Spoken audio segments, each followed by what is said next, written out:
சிவா திருச்சிற்றம்பலம். தென்னாடுடைய சிவனை போற்றி, என் நாட்டவருக்கும் இறைவா போற்றி போற்றி. இன்னைக்கு நம்ம தினமொரு ஆலயத்துல 63 நாயன்மார்களில் ஒருவரான விரிப்பொழில் சொல் குன்றையார் விரமிண்டாக்கும் அடியேன் அப்படின்னு சுந்தரமூர்த்தி நாயனார் பாடப்பட்ட விரமிண்டாரை தான் இன்னைக்கு நம்ம பார்க்க போறோம். சேரவள நாடு அப்படின்னு சொல்லக்கூடிய கேரள மாநிலத்தில் பிறந்து வேளாளர் மரபை சார்ந்தவர் இந்த விரமிண்டார். இவர் தொழில் என்னன்னு பாத்தீங்கன்னா உழவு தொழில் தான் இவரோட தொழில். உழவு தொழில் செய்துட்டு இருக்கும் போது அப்பப்ப குடைக்கும் கொஞ்சம் நேரங்கள் கொஞ்சம் காலகட்டத்துல பக்கத்துல இருக்கக்கூடிய சிவாலயங்கள் சென்று சிவபெருமானை தரிசனம் செய்யறதா இவரோட வழக்கம்.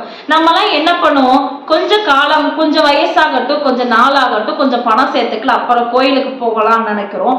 அது மிகவும் தவறான விஷயம் தான். ஏன்னா நம்ம கண் நல்லா இருக்கும் போது போய் இறைவனை பார்க்கணும், நம்ம கை நல்லா இருக்கும் போது இறைவனை கையெடுத்து கும்பிடணும், நம்ம கால் ஓடி ஆடும் போது எவ்வளவு தூரத்துக்கு சென்று நாம் அந்த இறைவனை தரிசிக்கணுமோ அவ்வளவு தூரம் நாம் போய் தரிசனம் செய்யறது ரொம்ப பெரிய விஷயம். அதை நம்ம எல்லாருமே முழுமையா செய்ய முடியலனாலும் கொஞ்சம் கொஞ்சமா அதை கடைபிடித்து கொஞ்சமா செய்யணும். இன்னும் நிறைய பேர் நிறைய ஆலயங்களுக்கு எல்லாம் போறாங்க. ஒரு ஆலயத்துக்கு போனா என்ன வினை தீரும், என்ன பிரச்சனை தீரும் நிறைய பேர் நினைச்சிட்டு இருக்காங்க.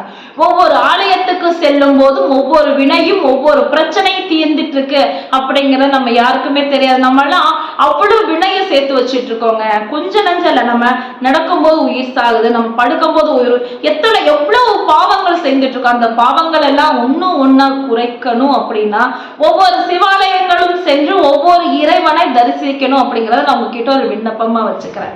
அப்போ இவர் என்ன பண்ண, இந்த விரமிண்டார் திருவாரூர் இறைவனை தரிசனம் செய்துட்டு அங்க தேவாசிரியர் மண்டபத்தில் உட்காந்து அங்க இருக்கக்கூடிய அடியாக்கில உட்காந்து பேசிட்டு இருக்காங்க. பேசிட்டு இருக்கும் போது சுந்தரமூர்த்தி நாயனார் வரார்.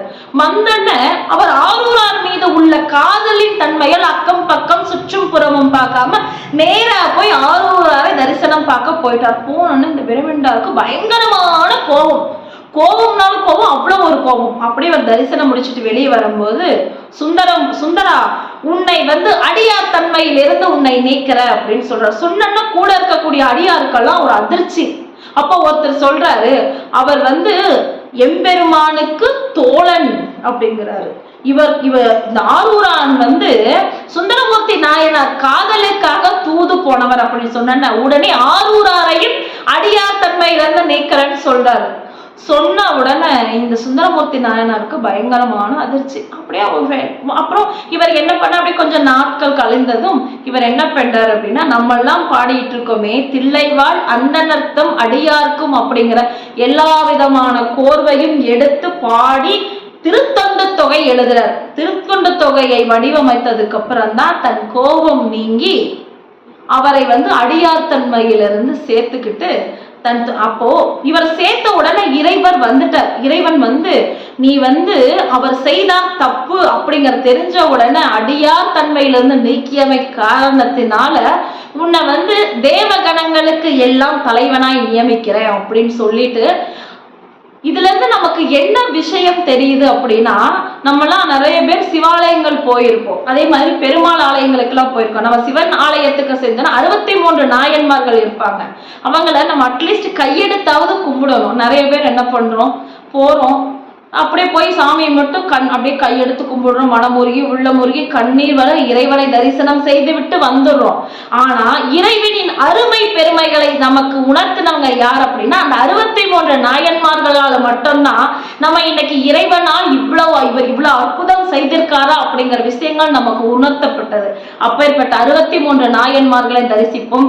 முதல்ல திருநீறு வைத்த அடியாரையும் ருத்ராட்சம் அணிந்த அடியாரையும் கையெடுத்து வணங்கணும் அப்படிங்கிறத நமக்கு அடுத்து வரக்கூடிய நம் குழந்தைகளுக்கும் அதை சொல்லி கொடுத்து ஒவ்வொரு விஷயங்களையும் அதாவது சிறுதுளிதான் பெருவெள்ளம். இன்னைக்கு நம்ம குழந்தைக்கு முதல்ல குழந்தைய சாமி போய் எந்திரிச்சோன்னு போய் பிரஷ் பண்ணிட்டு வா, குளிச்சுட்டு எப்படி நம்ம காலை கடன்கள் ஒவ்வொரு வேளையும் நம் கடமையா நம்ம செய்துட்டு இருக்கோமோ அதே மாதிரி காலையில எழுந்திரிச்சு தன் குழந்தை காலை கடன்கள் எல்லாமே முடித்ததுக்கு அப்புறம் போய் இறைவன் முன்னாடி இறை கும்பிட்டு திருநீரை எடுத்து வைக்க சொல்லுங்க.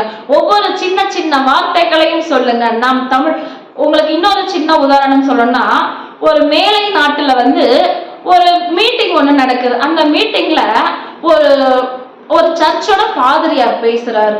நான் இன்னைக்கு இவ்வளவு தமிழ், நான் பிறந்தது வளர்ந்தது எல்லாமே மேலை நாட்டுல தான் பிறந்தேன். எனக்கு தமிழ் சுத்தமாவே தெரியாது.